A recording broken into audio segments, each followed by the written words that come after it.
ওমর ফারুক বললেন, রাখাল সত্যি যদি তুমি হযরত উমরকে দেখবার চাও তাহলে তোমাকে ফজরের নামাজ সামনে কাতারে আদায় করা লাগবে। সামনে কাতারে যদি ফজর পড়তে পারো, মেহরাবের দিকে তাকায় দেখবা যেই মানুষটা ইমামতি করতেছে ওই মানুষটি হলেন হযরত ওমর। একটু মনোযোগ দিয়ে শুনবেন। ওমর ফারুক বলে, রাখাল ভাই সত্যি যদি উমরকে দেখবার চাও তাহলে মসজিদের সামনে কাতারে দাঁড়ায় মেহরাবের দিকে লক্ষ্য করবা, যেই মানুষটা ইমামতি করতেছে এই মানুষটি হলেন হযরত ওমর। রাখাল বলতেছে, তুমি আবার চিনো? উমর ফারুক বললেন, তুমি তো রাখাল, আবার চিনার কি দরকার? রাখাল বলতেছে, আমার চিনো না? আমি মসজিদের বারান্দায় নামাজ পড়ি, আমি মসজিদের ভিতরে ঢোকার সাহস পাই না। উমর ফারুক বলে, ভাইজান আপনি বারান্দায় নামাজ পড়েন, মসজিদের ভিতরে ঢোকার সাহস কেন পান না? রাখাল বলতে, প্রতীক রে, মসজিদের ভিতরে যারা নামাজ পড়ে তারা সবাই নবীর দামি দামি সাহাবী। ওই দামি দামি সাহাবীর মধ্যে মেরা অধম রাখাল কেমনে যায়? ওমর ফারুক বললেন, মসজিদের ভিতরে যারা নামাজ পড়ে এরা দামি, আর তুমি কম দামি। এ কথা তোমাকে বলছে কে? এ কথা কি ইসলাম কইছে? আপনাদের ধারণা এরকম না ভিতরে দামি দামি, বাহিরে? ওমর ফারুক বলেন, রাখাল কে দামি কে কম দামি এটা আল্লাহর কোরআন বিচার করে বলেছে। ইন্নাল্লাহা ইয়ামুরুক, না, আল্লাহর কোরআন বলেছে ইন্না আকরামাকুম ইনদাল্লাহি আতকাকুম। ওই ব্যক্তি সবচেয়ে দামি হবে যার কলিজার মধ্যে আল্লাহর ভয় বেশি থাকবে। ওমর ফারুক বলে, রাখাল ভাই তুমি বারান্দায় নামাজ পড়ো, ভিতরে দামি দামি সাহাবী নামাজ পড়ে, এই কথা তুমি ভুল। কারণ ওই ব্যক্তির সবচাইতে দামি হবে যার কলিজার মধ্যে আল্লাহর বেশি হয়। বরং সামনে কাতারে নামাজ পড়ার চেষ্টা করো। রাখাল বলতেছে, তাহলে আজকে এশার নামাজ পড়ার পরে আর আমি বাড়িতে আসতেছি না। ওমর ফারুক বলেন, কি করে? এশা পরে আর বাড়িতে আসবো না। ওমর ফারুক বলেন, কেন? বলে, এশা থেকে ফজর সামনে কাতারে ধরার চেষ্টা করা লাগবে। এশা থেকে ফজর বাড়ির যদি আসি আর যদি সামনে না পাই। ওমর ফারুক বললেন, রাখাল এশার পরে ফজর ধরার চিন্তা করতেছো, তাহলে যদি তোমার এই লম্বা সময় ঘুম ধরে তাহলে কি করবা? রাখাল মুসকি মুসকি হাসার, ঘুম যদি ধরে তো মসজিদের ভিতরে এক কোনাত ঘুমে পড়বো। যেই কাছে মসজিদের মধ্যে ঘুমায় যাব, ওমর ফারুকের চেহারা রক্তের মতো লাল। ওমর ফারুক বুঝতেছেন রাস্তাতে গেলে শয়তান যায় না কয়দিন, সেই লোকের কাছে বলছে মসজিদের মধ্যে ঘুম পাড়বো। এই মসজিদের মধ্যে ঘুম পাড়ার দলিল দে। তুই যে মসজিদের মধ্যে ঘুম পাড়বি তার দলিল দে। রাখাল করছে, দলিল নাই তো ঘুম পাড়বো কোথেকে? দলিল দিয়ে ঘুম পা। আল্লাহর বান্দার একটু মনোযোগ দেন। ওমর ফারুক বললেন, আজানের গুরুত্ব দিও। এতদিন রাখাল বারান্দায় নামাজ পড়তো, যেই মাত্র ফজর আযান সালাতু খায়রুম মিনান নাওম, ঘুম হইতে নামাজ অতি উত্তম। আগে ছিল 3.5 হাত, আজান দেওয়ার সময় হচ্ছে 2.5 হাত। মানে আজান শুনবে না, ল্যাপ মাথার উপর দিস, পাও বার হচ্ছে, পাওটা নেন বুকের সতত। বাইরে থেকে আপনি দেখবেন কে রে, চাউলের বস্তা ঢাকলো নাকি রে, আগা নাই মাথা নাই, গেল কোথায়? ল্যাপ টান্দা দেখেন, ল্যাপের তলে ওর সাইজ আর সাইড ঠিবে কুত্তের সাইজ, একই সাইজ। দৌড়। এতদিন বারান্দায় নামাজ পড়তো, কিন্তু আজকে সামনে কাতারে নামাজ পড়বে। রাখাল বারান্দায় এসে বলতেছো, বারান্দা মন খারাপ করিস না, আজকে ভিতরে দেখার জন্য ঢুকতে হবে। রাসূল বলেছেন, ভিতরে যদি ঢুকতে পারো আনতাবুদুল্লাহ কান্নাকা তারাহু, যে আল্লাহর ইবাদত করো সে আল্লাহর সঙ্গে তোমার দেখা হবে। একটু মনোযোগ দেন। রাখাল মসজিদের মধ্যে ঢুকতেছে ডান পায়ে, ধরে কোন পায়ে? কারণ মসজিদের মধ্যে ঢুকতে গেলে নিয়ম হলো ডান পা। জবান খুলে একটা দোয়া পড়তেছে, আল্লাহুম্মা ইফতাহলি আবওয়াবা রহমাতি। মসজিদের মধ্যে ঢুকে রাখাল ওর সামনে কাতার, ধরে কোন কাতার? খালি সামনে কাতারে যাওয়ার জন্য এরকম। তো প্রত্যেকটা সাহাবী লড়ে সরে এই রাখাল গায়ে কে রে? বাইরে থেকে চিন্তা করলাম ভিতরে দামি দামি সাহাবী, আজকে ভিতরে ঢুকে দেখতেছি আর ওজা হামুও তাই। এটা কিন্তু ভিতরে না ঢুকলে বোঝা যাবে না। সামনে কাতারে এসপি সাহেব একজন মুসল্লি লাগবে, কিন্তু একটা মুসল্লি আসতেছে না। এসপি দেখতেছে আমার ভারত বোধহয় কেউ দাঁড়াবি না নাকি, একটার মুসল্লি হলি কাতার পুরে হবি। এসপি তাকায় দেখে দরজার চৌকিদার খাড়ায় আছে, এসপি ডাকতে চায়। চকিদার বলে না স্যার, না স্যার, আপনি এসপি, আমি চকিদার। এসপি কয় ওটা বাইরের কথা, বাহিরে হলো তুই চকিদার আমি এসপি, ওটা বাহিরের কথা, ভিতরে আয় আয়। চকিদার ভয় করে, এসপি লিজি কাতার ছেড়ে দেয়, চকিদার হাত ধরছে, তো ডাকি তুই আসিস ডাকে। কাছে এসে বলতেছে এখানে আমার সাথে খাড়া হ। চকিদার বলে না স্যার আপনি এই পাগলা কান্দিস কে রে, ওটা বাইরে রে, ভিতরে তুইও যাবো দেয়, আমার পায়ের গোড়ালির সঙ্গে গোড়ালি মিল কর। চকিদার বলতেছে আমারটা কিন্তু ফাটা, কারণ ফাটা পাও বিলেটের মতন ধার, বুঝতেছেন না, যে স্বামীর ফাটা পাও আর বউ যদি এক কম্বলে ঘুমায়, রাত্রে যদি কোনো মতে স্বামীর পাও বইয়ের পাওত লাগে, ওই লাভ দেটা বলি মহারণা মাপ দিলাম, তুমি ল্যাপ পাল্টাও। এই জন্য আমি বউদেরকে বলবো মায়েরা, ও মারা, তোমরা রাত্রে ঘুমানোর সময় স্বামীর পাওতে একটু ভ্যাজলিন দিয়ে দিও মা। হুন্না লিবাসুল্লাকুম ওয়া আনতুম লিবাসুল্লাহুন্না। নবী দরজা খুলে বসে আছেন, শোনেন একটু মনোযোগ দিয়ে। এমন সময় উম্মাহাতুল মুমিনিন আয়েশা নবীর ঘরের মধ্যে ঢুকছে। যেই মাত্র নবীর ঘরের মধ্যে ঢুকছে, নবী উঠে গেলেন, দরজা বন্ধ করলেন, জানালা বন্ধ করে দিলেন। মা আয়েশা থর থর করে এমন কাঁপতেছে। আয়েশার কাপড়ের দিকে রাসূল বলতে, আয়েশা কাঁপো কেন? বলে আপনার জুতার পরশে আল্লাহর আরশ ধন্য হয়ে গেছে মেরাজের রজনীতে। সেই নবীর ঘরে যদি কোনো বেয়াদবি হয়। আয়েশার দিকে তাকায় রাসূল বলে, আয়েশা একজন নবীর জুতার পরশে আল্লাহর আরশ ধন্য হয়েছে, একজন নবীর জুতার পরশে। আয়েশা বলে হুজুর আপনি তো সেই নবী। রাসূল বলে সেই নবী ছিলাম, কিন্তু আজকে নবী নাই। আয়েশা বলে হুজুর তাহলে এখন আপনি কি? রাসূল বলে আমি হলাম স্বামী, আর তুমি আমার বিবি। মা আয়েশা দৌড়ে এসে নবীর বুকের মধ্যে যখন মাথা ঠেকায়, থেকে বলতেছে আল্লাহ আজকে আমার নবী খালি বিশ্ব নবী না, আমার নবী হলেন পৃথিবীর 1 নম্বর স্বামী। সুবহানাল্লাহ কবেন না? আপনার বউ দেখুন তো আপনি কয় নম্বর? আল্লাহ রাসূল কিতাবের মধ্যে আছে, আয়েশা যে বুকের মধ্যে আছে, আস্তে করে ডান হাতখানা এরকম নিয়ে এসে পিঠের উপর একটা ঠাসি দিচ্ছে। আপনারও দিবেন নবীর সুন্নাত। কে রে, আমি নিজের বউ চাপে ধরার কথা বলতেছি, হাসেন কে? এটা কি 14 ফেব্রুয়ারি পালন হচ্ছে? নিজের বউ বুকের মধ্যে নিয়ে আল্লাহ রাসূল যেটা করছে, রাসূলের কটা সুন্নাত না? এমন সময় আল্লাহ ডাকতে বলে, জিবরাইল আর দেরি করো না। জিবরাইল বলে আল্লাহ কি হয়েছে? আল্লাহ কয় নবী ঘরের মধ্যে যে আমল করতেছে, সে আমল করার কারণে আমি আল্লাহর আরশ পর্যন্ত খুশিতে লাজতেছে। তাড়াতাড়ি কোরআনে আয়াত নিয়ে যা, এই আয়াত না নবীর কাছে যা, আমার আরশ খুশি থেকে লাফালাফি করতেছে। জিবরাইল বলে আল্লাহ কি আমল করে, তোর জানার দরকার কি, সে কোরআনে আয়াত নিয়ে যা। ফেরেশতা জিবরাইল কোরআন আয়াত নবীর ঘরের পাশে দাঁড়ায় সালাম দেয়। কিভাবে সালাম দেওয়া লাগবে দেখেন, নবীকে সালাম দেয়, আসসালামু আলাইকা ইয়া রাসূলুল্লাহ, আসসালামু আলাইকা ইয়া রাসূলুল্লাহ। কারণ রাসূল বলেছেন আসসালামু ক্বাবলাল কালাম, কথাবার্তা বলার আগে কোনো সালাম দাও, কোনো সালাম দেওয়ার আগে কোনো কথাবার্তা চলবে না। আসসালামু ক্বাবলাল কালাম মানে কি? আগে সালাম পরে কালাম। কেউ যদি বলে হুজুর আসসালামু আলাইকুম হবে, কেউ যদি বলে চেয়ারম্যান সাহেব আসসালামু আলাইকুম হবে, কেউ যদি বলে ইয়া নবী আসসালামু আলাইকা হবে না। কারণ আগে ইয়া নবী কেন বলবেন? আমি কিন্তু 11 সাল পর্যন্ত ইয়া নবীর পক্ষে ছিলাম।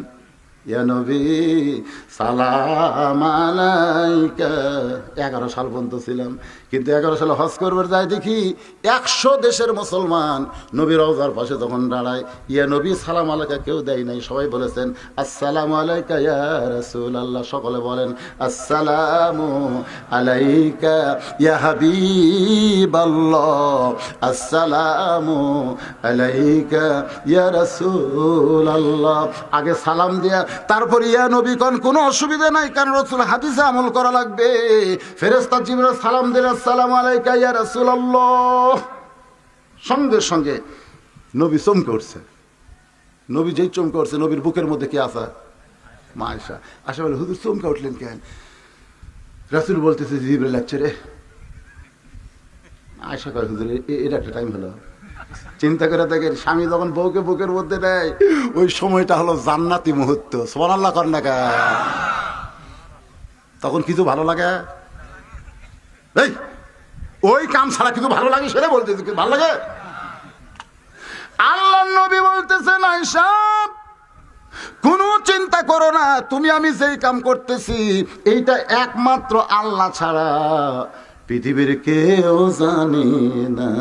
কারণ স্বামী স্ত্রী যখন মহব্বত করে এই শুধু আল্লাহ ছাড়া কেউ জানে না। এমনকি রাসূল বলেছেন তোমার কাছে যদি 2 বছরের ছেলে, তোমার জন্ম দেওয়া ছেলে যদি তোমার কাছে থাকে, তার বয়স যদি 2 বছর হয়, উনি যদি চেতন থাকে ঘুমান পর্যন্ত ধৈর্য ধারণ করো, ওই না ঘুমান পর্যন্ত খবরদার চলবি না। আর যদি তোমার ধৈর্য কম হয় ওক দাদির কোলত দিয়ে আসো, ওক নানির কোলত দিয়ে আসো, ওক একটা লজিন দিয়ে বেড়ে থো। কথা কর না কেন? নিজের 2 বছর বাচ্চার সামনে স্বামী স্ত্রীর হালাল প্রেম সেটাও চলবি না রে।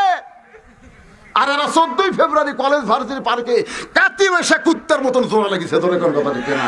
রাস্তাঘাট দিয়ে পুরুষ মানুষ যাইছো কত কি দেখছিস? মসজিদে জুমার দিনে মসজিদের বারান্দার সামনে 2 কুত্তা লাগছে কাতি মাস। ওই সে কুত্তা শুনবি, ওরা 2 জনকে টানা লেগে আছে। আমি আসা বললাম খেরে কুত্তে, এই কুত্তে খেরের পালা আছে, বাঁশের আলা আছে, জাগা মতো যায় প্রেম করে। একের মসজিদের সামনে 2 কুত্তে যেন আমার দিকে তাকে থেকে বলতে হুজুর খালি আমরা রাস্তাঘাটে করি না, অনেক মানুষ নামেও কুত্তা করে। 14ই ফেব্রুয়ারি যা দেখবেন ওরা কুত্তের মতোই করে। এরকম কুত্তা মার্কা বাংলাদেশে আছে না নাই? আমি সরকারকে বলবো, ঢাকার মিরপুর আমার ওয়াজের একটা আপনার দেখবেন ইউটিউব ওয়াজ বানাইছে, ওখানে বলেছি ধর্ষকের মৃত্যুদণ্ড এই আইন করলেন কিন্তু কাতি ভাষা কুত্তা দিবস আপনি বন্ধ করলেন না, তার মানে ধর্ষণ বন্ধ হবি না। ধর্ষকের মৃত্যুদণ্ড আইন করে কি হবে ভাইরে? যে কারণে ধর্ষণ হয় সেই কারণটা বন্ধ করা লাগবে। সেই কারণটা বন্ধ করতে গেলে আপনার করণীয় কি একটু দেখেন। নবীর মেয়ের বয়স মাত্র 9 বছর। ও মায়েরা শোনেন, নবী ঘরের মধ্যে ঢুকে দেখে ফাতেমা 9 বছরের বাচ্চা হাতের মধ্যে 2টা চুরি দিয়ে মুসকি মুসকি হাসতেছে। আমাদের মতো হয়ে হলে আমরা কি বলতাম, দেখি তো মা তোমার হাতের চুরি কেমন লাগে, আসো তো মা একটু দেখি তো মা, এই কথা কিন্তু আমরা বলতাম। কিন্তু রাসূল কিছুই বললেন না, ঘর থেকে বাইরে যায়। কিন্তু ফাতেমা খুব চালাক মেয়ে, চিন্তায় পড়ে গেল যেই বাবা ঘরের মধ্যে ঢুকে আমাকে আদর করে মা বলে ডাকে, সেই বাবা কেন ঘর থেকে বাইরে যায়? বারান্দায় গিয়ে দেখে নবীর চোখ দিয়ে দর দর করে পানি পড়তেছে। ফাতেমা বলে বাবা কি দুঃখ আপনার মনে, এমন করে কেন কাঁদতেছেন? রাসূল বলে ফাতেমা যে দুনিয়াতে সাজবে মা, আল্লাহ তার আখিরাতের সাজ কমায়া দিবে। শুধু এইটুকু বললেন, তার বেশি বললেন না। ভালো মেয়েকে বেশি ভালো লাগে। সঙ্গে সঙ্গে ফাতেমা হাতের চুরি খুলে মাটি থাইলা দিলেন। নবী দৌড়ে গিয়ে চুরি 2টা করে জামার পকেটের মধ্যে ঢুকাইলেন। ফাতেমা বলে বাবা যেই চুরি হাতে দেওয়ার কারণে আপনি কষ্ট পেলেন সেই চুরি ফাইলা দিলে পকেটের মধ্যে কেন ঢুকালেন? রাসূল বলে আয় তো মা তোর একটু আদর করি। 9 বছরের ফাতেমা যখন নবীর কাছে যায়, নবী কপালে চুমা খায়, হাতে চুমা খায়, বলে মা এই 2টা চুরি আমি যত্ন করে রাইখা দিব। শুধু 2টা চুরি না, তোর একদিন নাকে ফুল পরায় দিব, তোর কানে দুল পরায় দিব, তোর গলায় মালা পরায় দিব। ফাতেমা বলে বাবা কবে কবে কবে? আল্লাহ রাসূল বললেন যেদিন তোমার বিবাহ হবে। রাসূল বুঝাই দিলেন রে মেয়েরা তোমরা অবশ্যই সাজতে পারবে, ইসলাম তোমাদের সাজুগুজু করতে নিষেধ করে নাই, কিন্তু কেবলমাত্র এক ব্যক্তির জন্যই তোমাদের সাজতে হবে। সেই ব্যক্তি হলো তোমাদের স্বামী। স্বামী ছাড়া অন্য কারো কাছে তোমাদের প্রদর্শন করা যাবে না। অন্য কারো কাছে যাইতে গেলে কালো বোরকা পরে তোমাদের থাকতে হবে। ধরে কণ্ঠটা ঠিক কি না? হয়তো বলবেন হুজুর কালো কেন? হয়তো বলবেন কালো কেন? কালোর প্রতি মানুষের আকর্ষণ কম না বেশি? আরো জোরে কর না কেন, কম না বেশি? কালো রে মায়েরা আপনারা কালো বোরকা পরবেন, মা কালো বোরকা পরবেন, সবসময় কালো রঙের বোরকা পরবেন। কেউ তাকাবেন আপনাদের দিকে। কালো দেখলে মানুষের ভিতরে একটা ভয় হয়, হয় কি হয় না? কালোর প্রতি মানুষের আকর্ষণ কমে যায়। আসেন যেই কথাটা বলতেছিলাম, ওমর ফারুককে দেখার জন্য রাখাল সামনে কাতারে। জোরে কোন কোন কাতারে? ফজরের 2 রাকাত সুন্নত। আসলে 5 ওয়াক্ত মিলে 12 রাকাত সুন্নত কিন্তু পড়া লাগবে। 5 ওয়াক্ত মিলে কয় রাকাত? 12 রাকাত। ফজরের পূর্বে, জোহরের পূর্বে, জোহরের পরে, মাগরিবের পরে, এশার পরে 2 রাকাত। আহারে, সর্বসাকল্যে 12 রাকাত। আপনার কি নামাজ পড়েন হিসাব জানেন না ক্যামেরা? মানে এই 12 রাকাত সুন্নত পড়া লাগবে, তারপরে যদি আপনি কম বেশি করেন অসুবিধা নেই, কিন্তু 12 রাকাত পড়তেই হবে। তার মধ্যে ফজরের পূর্বে 2 রাকাত সুন্নত। রাসূল বলেছেন আসমান এবং জমিনের মধ্যে যা কিছু আছে তার চাইতে ফজরের 2 রাকাত সুন্নতের দাম আল্লাহর কাছে বেশি। জোরে গান সুবহানাল্লাহ। রাখাল ফজরের 2 রাকাত সুন্নত পড়ে চুপটি করে বসে আছে সামনে কাতারে। এমন সময় এক সাহাবী মসজিদের মধ্যে ঢুকে থেকে জায়গা দখল।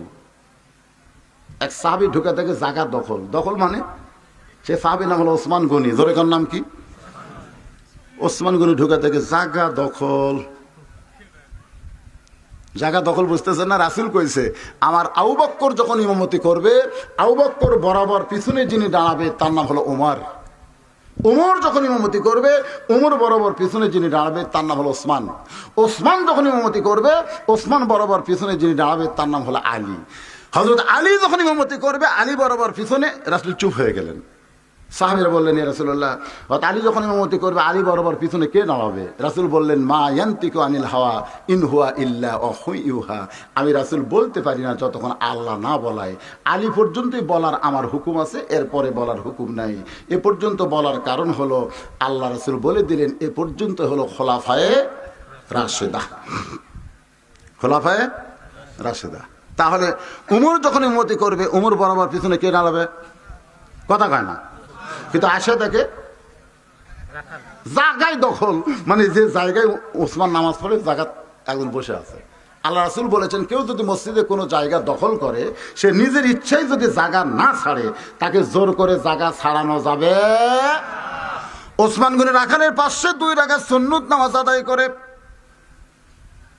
নতুন একটা মানুষকে দেখলে সবার মধ্যে কৌতূহল হয় কি হয় না? ওসমান গনির মধ্যে আর কৌতূহল বেশি, কারণ যে জায়গায় আমি রাসূলের হুকুমে দাঁড়াতে হবে, বসতে হবে, সে জায়গা দখল করছেন। কি করবি? ওই তো যেভাবে বসে আছে তো সরানো কঠিন।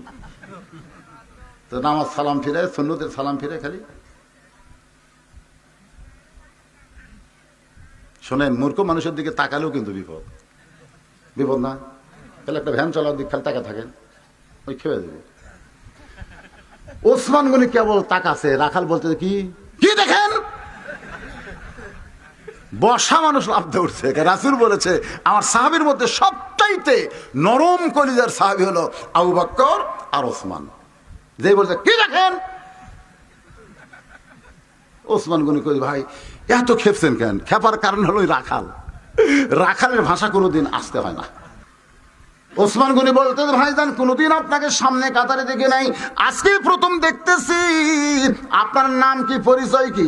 রাখাল চিল্লায় বলে পরিচয় দিয়ে সামনে আসা লাগে, এটা তো জানতাম না।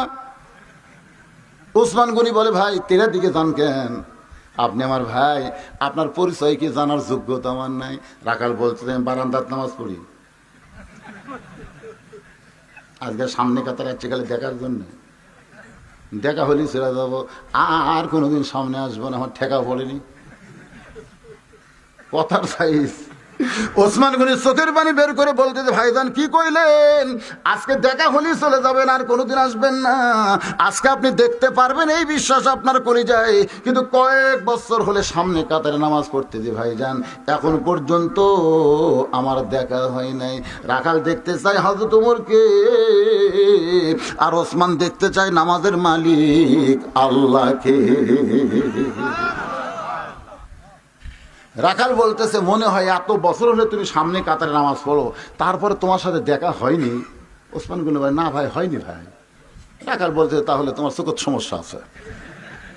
সামনে কাতারে নামাজ পড়ো, তুমি দেখা পাও না, আমার হাত ধরো। ওসমান গনিকে বলতেছে আমার হাত ধরো, আমি নিজেও দেখবো এবং তোমাকেও দেখায় দিব।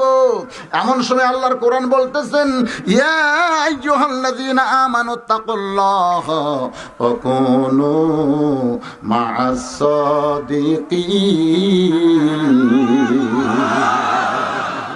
কি বলতেছেন?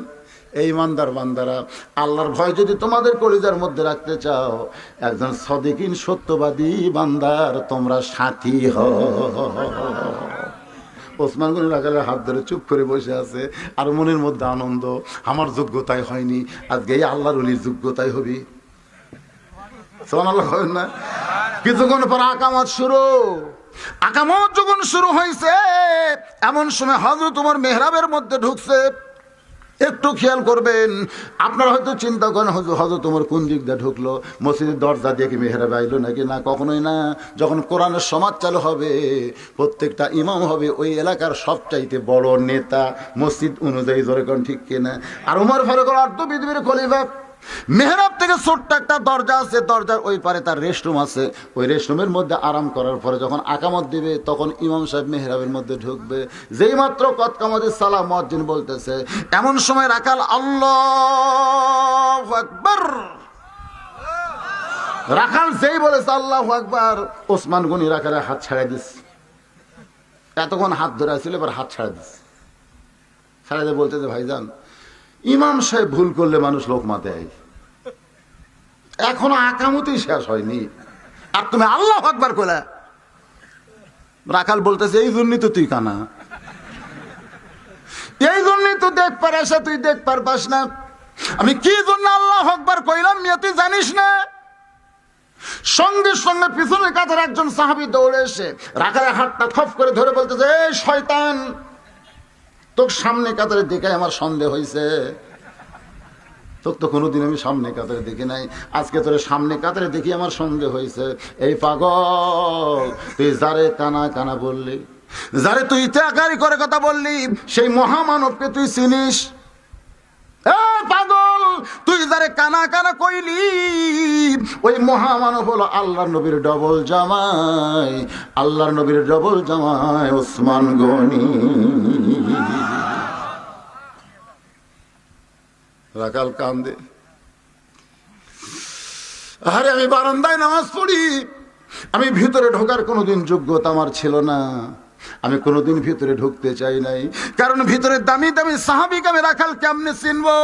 কিন্তু ওই পথিক ওমর ফারুকের দিকে আঙ্গুল তুলে বলতেছে, এই পথিক আমার সর্বনাশ করছে। ওই পথিক আমারে কয়েছে, যদি হযরত ওমরকে দেখতে চাও তাহলে সামনে কাতারে দাঁড়াইবা, মেহরাবের মধ্যে যেই মানুষটাকে দেখবা ইমামতি করবে সেই মানুষটি হলেন হযরত ওমর। আমার সারা জীবনের শতনাম শুধুমাত্র হযরত ওমরকে আমি এক নজর দেখতে চাই, কিন্তু হযরত ওমরকে দেখতে সেই পথিক যদি মেহরাবের মধ্যে দাঁড়ায় তাহলে তোমরা বল আমি কি করব? আমি আল্লাহু আকবার লোকমা দিয়া ওই পথিককে মেহরাব থেকে সরাই দিব, ওই জায়গায় হযরত ওমরকে আমি এক নজর দেখতে চাই। হাজার হাজার সাহাবীরা কান্দে, সমস্ত সাহাবীরা যখন কান্দে রাখাল চিল্লায় বলে, আল্লাহ বারান্দায় নামাজ পড়া ভালো, এই ভিতরে কেন কান্দা কান্দি শুরু হয়ে গেল? এতদিন বারান্দায় নামাজ পড়েছি, এরকম তো কান্দা কান্দির সুর দেখি না আমি। এই কেন কান্দতেছে? আল্লাহ বারান্দায় নামাজ পড়া ভালো। ওসমান গনি চোখের পানি বের করে, রাখাল ভাই ভিতরে সাহাবীরা কেন কান্দতেছে তুমি কি জানো না? কান্দার কারণ হলো তুমি যাকে পথিক পথিক বলতেছ তিনি হলেন হযরত ওমর। গাছের গোড়া কাটলে গাছটা যেমন ঠাস করে পড়ে যায়, রাখাল তেমনি পড়ে গেলেন হযরত ওমরের সামনে। কাটা মুরগির মতন ছটফট করে বলে, আমিরুল মুমিনিন, আমি আপনাকে তওবা পড়াইছি, আমি আপনারে মুনাফিক কইছি, আমি আপনারে ভণ্ড বলেছি, এত কিছু বলেছি গো আমির, আপনি অধম রাখালকে কিছুই বলেন নাই। সমস্ত সাহাবীরা আর কি মুখ বন্ধ রাখতে পারে? চিল্লা বলতে, কে রে, কোন দিক দিয়ে কোন পাগল ঢুকলো, কারে তওবা পড়াইছে, কারে মুনাফিক কইছে, কারে ভণ্ড কইছে? এরকম বেয়াদব সামনে কাতারে কেমনে গেল? সমস্ত সাহাবীরা মার মার কাট কাট। এমন সময় হযরত ওমর আল্লাহর কোরআন থেকে তেলাওয়াত করলেন, আতিউল্লাহ ওয়া আতিউর রাসূল ওয়া উলিল আমরি মিনকুম, আল্লাহর আনুগত্য করো, নবীর ইত্তেবা করো, আর আমি যদি তোমাদের আমির হই আমাকে কি তোমরা মানবা না? সাহাবীরা বললেন, আমিরুল মুমিনিন, আপনাকে তওবা পড়াইছে, মুনাফিক কইছে, ভণ্ড কইছে, এই কথা যে ব্যক্তি উচ্চারণ করে মসজিদের ভিতরে, কিছু না করে, এইভাবে সহ্য করা সম্ভব না। ওমর ফারুক বলতেছেন, অবশ্যই কিছু করা হবে, অবশ্যই কিছু করা হবে, কিন্তু আকামত যখন দিয়েছে আগে নামাজ, তারপরে কাজ হবে। বাংলাদেশে একটা গান আছে, আগে কি কাজকে বলো তোমার, কি আপনারা পারেন না? তার কন্যা কি গানটা কি? নামাজকে বলো আমার কাজ নাই। আরে মানে নামাজের আগে কোনো কাজ কথা গান চলবে? ওমর ফারুক বললেন অবশ্যই কিছু হবে। আমারে তওবা পড়াছে, আমারে মুনাফিক কইছে, আমারে ভণ্ড কইছে, তোমরা খেপে উঠছো, মনে করছো আমি খেপিনি। হবে। তবে আকামত যখন হয়ে গেছে নামাজের পরে, সাহাবীরা বলতেছে আমিরুল মুমিনিন নামাজের আগে কিছু একটা হলেই ভালো হতো। কিন্তু আপনি যখন নামাজের কথা বলতেছেন, আগে নামাজ, ফজরের নামাজ শেষ, 2 ওয়াক্ত নামাজের সালাম ফিরে নবী সাহাবীর দিকে মুখ ঘুরায়। একটা হলো ফজর আর একটার নাম কি? আপনাদের বাংলাদেশের ইমামেরা 2 ওয়াক্ত নামাজের সালাম ফিরে মুসল্লির দিকে মুখ ঘুরে, বলেন তো সেই 2 নামাজের নাম কি? ফজর আর আসর। কারণ এই 2 নামাজের পরে কোনো সুন্নত নফল নাই।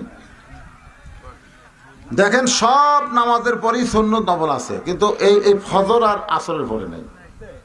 জোহরের নামাজের পরে সুন্নত নফল নাই, মাগরিবের নামাজের পরে, এশার নামাজের পরে, কিন্তু ফজরের আর আসরের পরে নাই। ওমর ফারুক সাহাবীর দিকে মুখ ঘুরায়, তাকায় দেখে সামনে কাতারে সাহাবী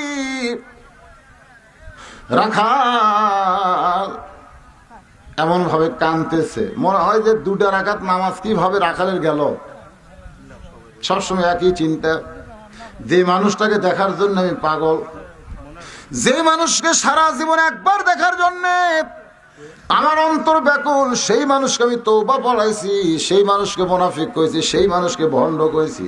আপনারা বলেন তো ওমরের বিচার করার আগে রাখালের অন্তরের ভিতরে যে ধরপড়ানি শুরু হয়েছে, এটা কি কম নাকি? আপনারা কি মনে করতেছেন? যে মানুষকে দেখার জন্যে আহারে, আর সেই মানুষের তওবা পড়াছে, সেই মানুষরে মুনাফিক কইছে, ভণ্ড কইছে। ওমর ফারুক আর কি বিচার করবে? রাখালের ভিতরে তো শুরু হয়ে গেছে। সবচাইতে বড় কষ্ট হলো অন্তরের ধরপড়ানি, তড়পড়ানি। জোরে কোন কথা ঠিক কিনা? ওমর ফারুক টানে রাখালকে বসা থেকে উঠালেন। সমস্ত সাহাবীরা চিন্তা করতেছে, যে মানুষটা রাস্তাতে গেলে শয়তান 40 দিন যায় না, সেই মানুষকে তওবা পড়ানোর কথা বলেছে, কোনো দিন কোমর তওবা পড়বে? ওদের ধারণা, সাহাবীর ধারণা, সেই মানুষটাকে মুনাফিক কইছে, ভণ্ড কইছে। ওমর ফারুক বললেন ওয়াইযা হাকামতুম বাইনান নাস আন তাহকুমু বিল আদল। আল্লাহু আকবার। কাউকে যখন বিচারকের আসনে বসানো হয়, আপনার বলেন তো মূল বিচারককে না, যারা বিচারকের আসনে বসে তারাই বিচারক।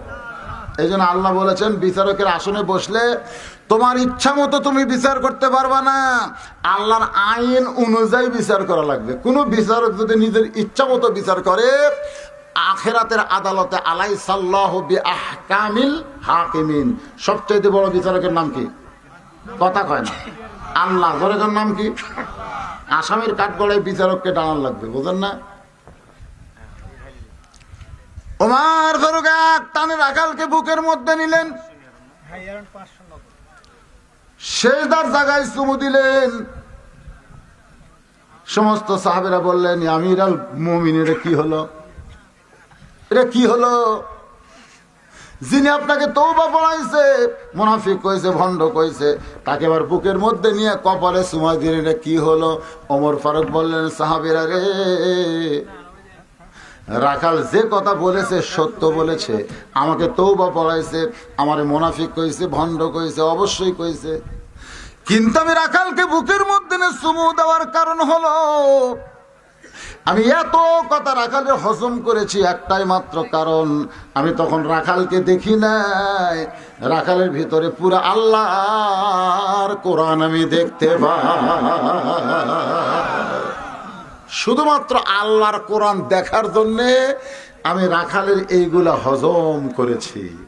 আজকে যারা এখানে বসে আছেন, আমরা কি সারা জীবন খালি কোরআন শুনেই যাব? কোরআন কি দেখার চিন্তা করার দরকার আছে না নাই? চেষ্টা করার দরকার আছে না নাই? কোরআন কিন্তু গরিব মানুষের কিতাব না, কোরআন হলো মুসলমানের হেদায়েতের খোরাক। মরে গেলে কোরআন খতম দিয়ে রুহে বক্সানোর জন্য আল্লাহ পাঠায় নাই।